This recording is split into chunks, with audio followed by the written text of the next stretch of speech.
Olá a todos, bem-vindos ao canal que fala sobre dor crônica, fibromialgia e ehlers-danlos. Meu nome é Dr. Gropen, sou médico fisiatra especialista em dor e o tema de hoje é dor crônica e vitamina B12. Vamos ao vídeo. O que é a vitamina B12? A vitamina B12 é uma vitamina hidrossolúvel, também chamada de cobalamina, e ela participa de vários processos endógenos importantes no organismo. Um deles é manter a saúde dos neurônios, do tecido neural, e também da questão da produção das células sanguíneas e da integridade dos nossos ácidos nucleicos genéticos, ou seja, do DNA.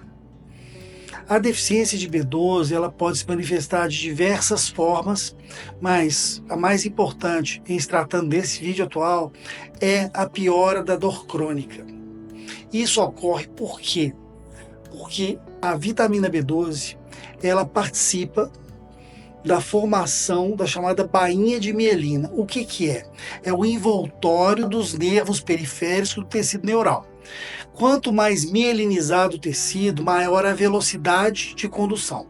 Quando essa velocidade de condução diminui, a gente tem algumas alterações no organismo, principalmente nos mecanismos de supressão da dor. Então ela participa nas vias descendentes da dor, inibindo a dor. Quando a gente tem deficiência de B12, a tendência é você ter uma maior possibilidade de dor crônica, principalmente em relação a neuropatias, problemas neurais, mas também em outros tipos de dores que não só as neuropáticas. Alguns pacientes com ehlers-danlos, fibromialgia, podem ter deficiência de B12 associado.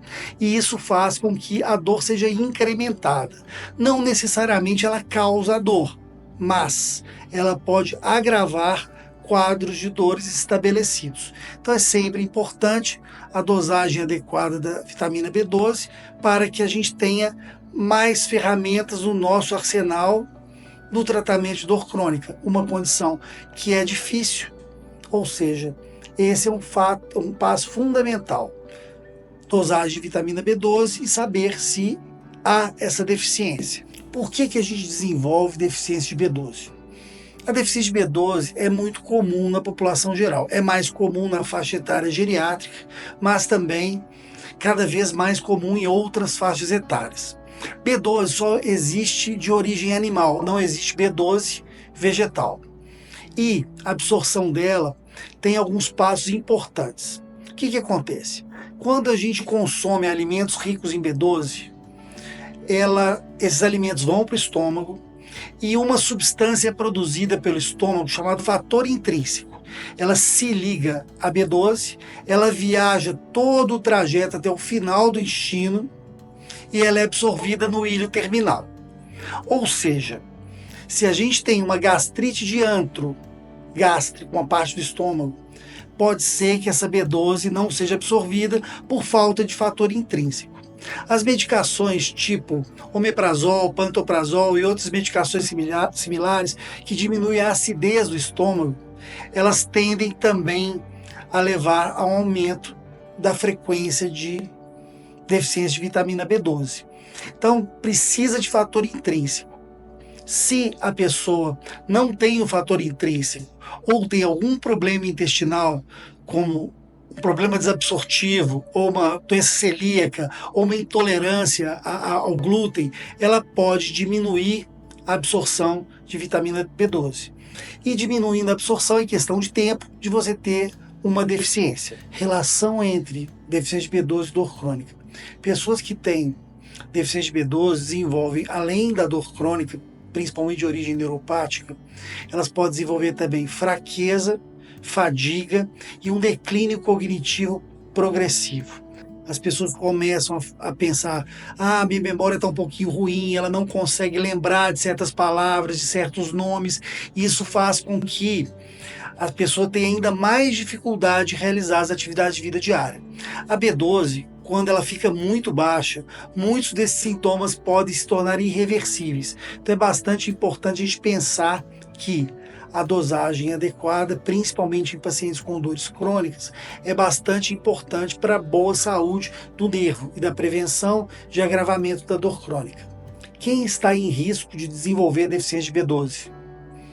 Principalmente pessoas mais idosas, pessoas que têm uma dieta restritiva em relação a alimentos de origem animal, como os veganos, pessoas que utilizam múltiplas medicações, pessoas que fizeram cirurgias bariátricas e foi mudado o trânsito de alguma maneira através da cirurgia para perder peso, chamada cirurgia bariátrica, dentre outras causas.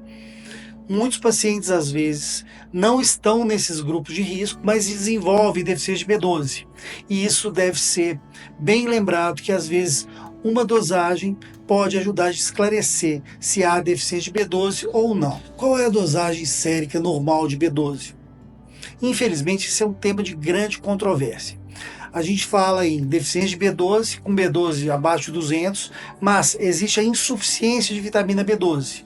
Principalmente em alguns grupos, principalmente pessoas que têm dor crônica, a gente considera valores um pouco mais altos. Dependendo da fonte de literatura pesquisada, a gente vê valores de 500 até valores mais altos, de 600 ou 700. 500 é um bom padrão para a gente pensar nessa possibilidade. Não bastasse, pessoas às vezes têm deficiência de B12 com a vitamina B12 sérica normal.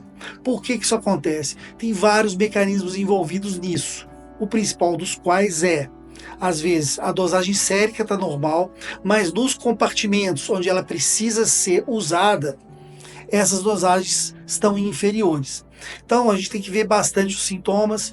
O médico que for consultado tem que ter um grande grau de suspeição sobre a possibilidade de deficiência de B12 e, muitas vezes, quando não é possível o diagnóstico específico, uma dosagem, uma terapêutica de prova, ou seja, usar uma quantidade de B12 durante um tempo para ver se esses sintomas são aliviados. Lembrando, sintomas principais é piora da dor, formigamentos, dormências, fadiga, fraqueza muscular, dor crônica, esquecimento, principalmente de palavras, problemas de sono, tanto começar o sono quanto manter o sono.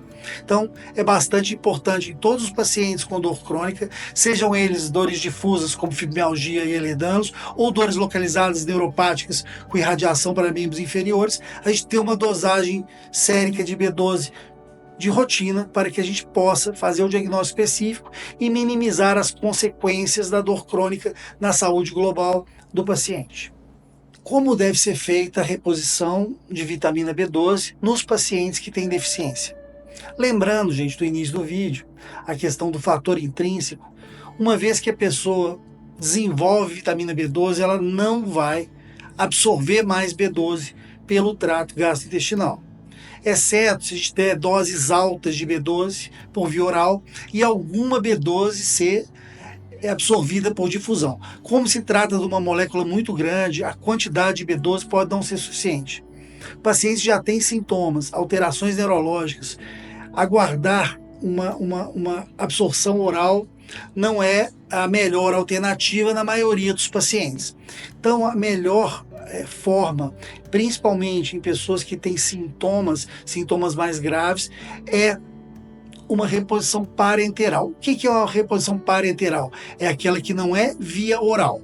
Nós temos basicamente duas opções. A principal, a clássica, que é dosagem, reposição de B12 intramuscular, periodicamente, existem alguns protocolos para isso, e uma reposição de manutenção a cada 1 a 3 meses, dependendo do protocolo. Uma opção, nos casos mais leves, com menos sintomas, ou com manutenção, é a utilização da vitamina B12 sublingual. A gente não utiliza a B12 que a gente ingere. Ela simplesmente fica debaixo da língua e a gente tenta uma absorção transmucosa, ou seja, pela região inferior da língua. A ideia é usar a formulação sublingual, que não é a mesma da oral, é uma formulação específica, deixar debaixo da língua por mais ou menos 1 minuto e depois engolir. Isso gera alguma absorção de vitamina B12. Só que depende muito de pessoa para pessoa. Algumas pessoas a absorção não é tão boa via sublingual. Então a gente tem que pesar a questão de sintomas, vale a pena esperar agravar, vale a pena de tentar uma dose intramuscular. Então depende do seu médico, depende da equipe que cuida de você para avaliar a melhor forma de reposição e monitorização dos níveis.